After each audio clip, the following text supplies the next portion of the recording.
అయితే సార్ మీకు ఎంత అంటే కాంబినేషన్ కోట శ్రీనివాస్ గారిది మీది దాని తర్వాత బ్రహ్మానందం గారిది ఫుల్ దోస్తులా మీరు? ఫుల్ డీప్ దోస్తులు. అంటే అప్పుడు మా గురించి 3 ఇన్ఎవిటబుల్స్ అని రాసేవారు పేపర్లలో. 3 ఇన్ఎవిటబుల్స్ అని రాసేవారు. బయ్యర్స్ కూడా మేము ముగ్గురం లేకుంటే పిక్చర్ కొనేవాళ్ళు కాదు, రిలీజ్ అయ్యేది కాదు.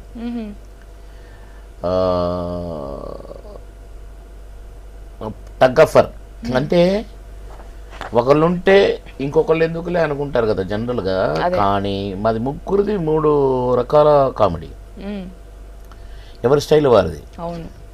ప్లస్ మళ్ళీ టగఫర్ నువ్వా నేనా అనే ఉంటుంది. కోట పెద్ద మనిషి అయినా కూడా, మాకంటే పెద్దవాడైనా కూడా మాతో టక్కర్,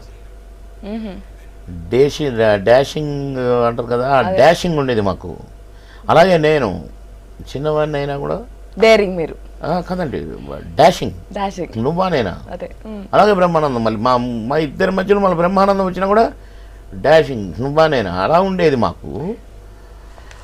మేము ముగ్గురం ఉన్నప్పుడు కానీ, లేక కోట గారు నేను ఉన్నప్పుడు కానీ, లేక బ్రహ్మానందం నేను ఉన్నప్పుడు కానీ అలర్ట్గా ఉండేవాళ్ళం.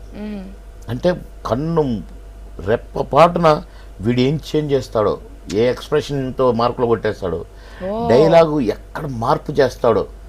నేనేదన్నా నీతో నాకు అని చిన్న ఇచ్చాను అనుకో, ఏంటో అది వెంటనే అటు నుంచి కౌంటర్ ఉంటుంది. దానికి అలర్ట్.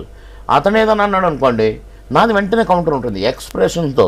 రైటర్ రాయకపోయినా మా ఎక్స్ప్రెషన్స్ తోటి ఇన్స్టెంట్గా అప్పటికప్పుడు, అంటే ఆయన ఒకటి వేస్తే వెంటనే వేసేవాళ్ళం. కానీ అబ్బా ఇక్కడ కొట్టాడే అని ఎవరం కాంప్రమైజ్. ఒకవేళ ఇక్కడ చిన్న మిస్టేక్ జరిగి ఒక పాయింట్ ఎక్కువ మార్క్ వచ్చింది అనుకోండి, డబ్బింగ్లో మళ్ళీ దాన్ని డామినేట్ చేసేవాళ్ళం. డబ్బింగ్లో వేసిపారేసి ఇటు నుంచి అనేలోపు 7 చెల్లె ఇది మొహం ఏంటన్నా అనేది అంత రెప్పపాటులో చేంజ్.